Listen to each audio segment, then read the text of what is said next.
Hey, sup guys! Welcome dito ulit sa channel ko. At ayun nga, gusto kong mag-sorry sa inyo kasi hindi ako nakapag-upload ng consistent dito sa YouTube kasi medyo naging may problema ako at problema sa family, sa buhay ko at kung saan kaartihan. Ang gagawin kong video ay yung What's on my phone. Kasi yung iba yung title nila What's on my iPhone kasi alam nyo na pinapalandakan na iPhone yung cellphone nila. So ako, Android lang kaya What's on my phone lang yung title. Before we start pala, gusto kong i-click nyo yung like button kung magugustuhan nyo tong video na to. At i-click nyo na rin yung subscribe button kung gusto nyong updated kayo sa akin. At kung gusto nyong mas updated kayo sa akin, yung nanonotified na kayo tuwing nag-upload ako, ay i-click nyo lang yung bell button na katabi ng subscribe button. So, ayun. Huwag na natin patagalin pa.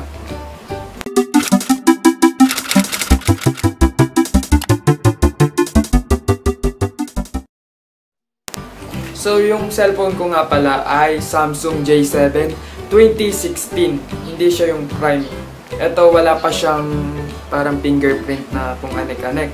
Pagkabukas mo pa lang ng cellphone ko, makikita nyo na kagad na may lock ito. Wala na akong kilalang tao ngayon na hindi naglalak ng cellphone nila maliban sa pamangkin ko, hindi yung naglalak ng cellphone. And yun nga, buksan na natin. So makikita nyo dito, kaagad sa home ko na nandito yung wallpaper ko.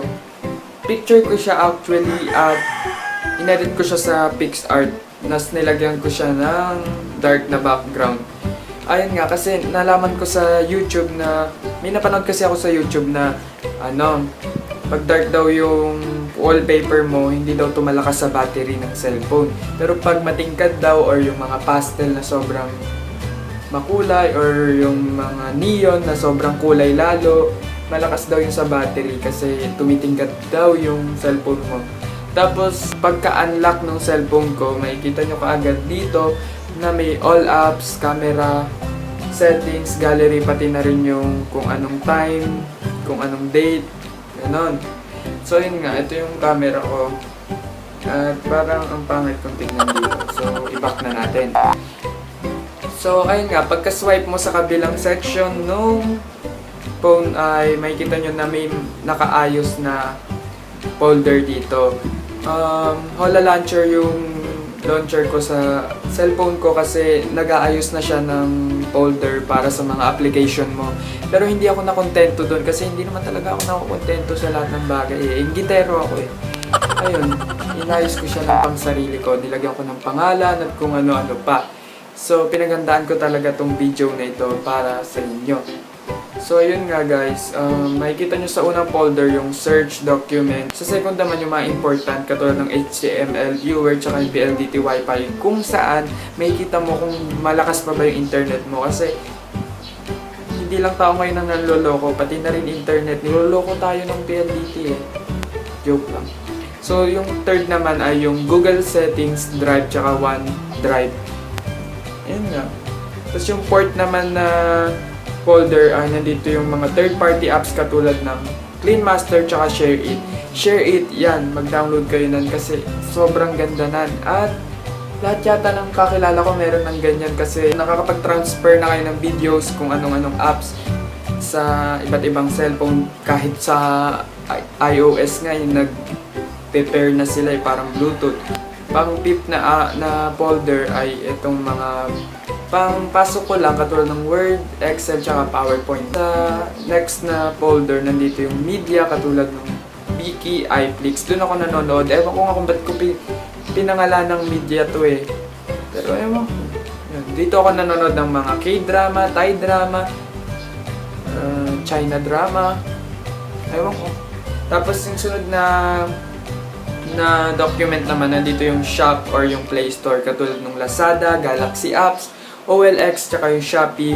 At hindi mawawala dyan yung Play Store. Oo, kasi dyan ako nagda-download ng mga pre-games. Kasi hanggang pre-games lang ako, hindi ka... Nangahack lang ako ng mga paid apps. Joke lang.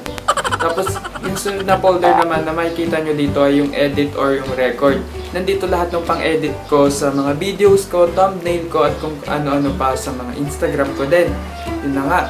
Power Director yung una yung makikita. Ito yung pinaka may ibibigay kong suggestion sa inyo na magandang pang-edit ng videos. Sunod naman yung thumbnail maker ng YouTube, tsaka yung DU recorder, PicsArt, BSCO, tsaka KineMaster. Ayun, kung gusto nyo magawa ko ng kung paano ako gumawa ng thumbnail ko ay mag-comment lang kayo sa baba. Ayan. Ang gamit kong pang thumbnail maker dito, yung thumbnail maker tsaka yung PicsArt. Tapos yung BSCO naman, ginagamit ko to sa feed ko sa Instagram. Tapos next naman na folder ay yung CalcuTime, etc. Nandito yung calculator, clock, S-planner, tsaka yung maps. Sunod naman ay yung system. Nandito yung mga pang ano lang sa cellphone, pang gulo. Sunod naman ay yung song player katulad ng play music. Ayun, parang isa lang nakalagay dito.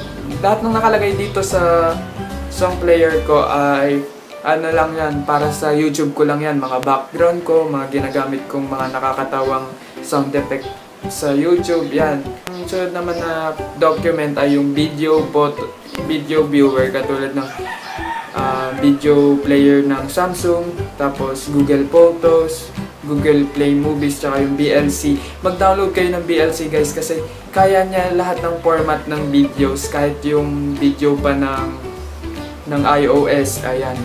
Kaya sulit sa VLC kasi hindi siya paid apps, free lang siya. Tapos yung sunod na folder naman ay itong YouTube. Oo. Nandito yung Studio, YouTube, tsaka Gmail. Oo, nandito yung Gmail ko kasi alam nyo na, yung mga nakukuha ko halos na email galing sa YouTube lang or sa mga comment nyo, mga ayan. Tapos sunod naman ay yung social media. Nandito yung Instagram, Snapchat, Facebook Messenger, Viber, Pinterest, Musical.ly, Twitter, at Wattpad. Guys, i-follow nyo ako sa Twitter at Instagram at Marky Erasga. Ayun, napakakapal ng mukha ko. Tapos yung Snapchat ko ay Mark Erasga 052. Ayun guys, ito yung Instagram ko. Pasilip tayo. Tapos ito yung feed ko na sobrang gulo pero may nagagandahan naman kahit papano. Tapos yan na nga. Sunod naman ng mga games. Ayan. Ayan lang yung mga games ko. 10x10, Game Dev Stories, Liter.io, Bumble Friends, Pocket Academy, Hook, Tong It's Tayo, at Game Boost para mabilis yung paglalaro natin. Tapos dito naman sa huling document, nandito yung mga note kung saan minsan nilalagay ko yung nangyayari sa buhay ko or nandito yung mga sinasabi ng teacher kong reminder. Nandito yan sa memo tsaka OneNote. Tapos sa pag-swipe mo, huling swipe mo, huling ano na lang to pag-swipe mo. Nandito yung mga iba ko pang apps, katulad ng internet browser, Globe TM, tsaka Say Gallery, Say Camera, Say Achiever, tsaka yung Playo Gold. Ayun, hindi ko sila ipapaliwanag kasi hindi naman sila mahalaga papaano. Yun yung mga wala lang, unused app. Tapos yun na nga guys, ayun na, nagtatapos na nga yung video natin at ayun guys, sana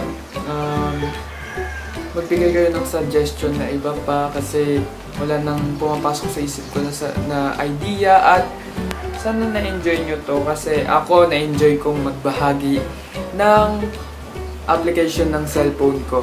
At yun nga guys, kung nagustuhan nyo to, i-like nyo katulad ng sinabi ko kanina.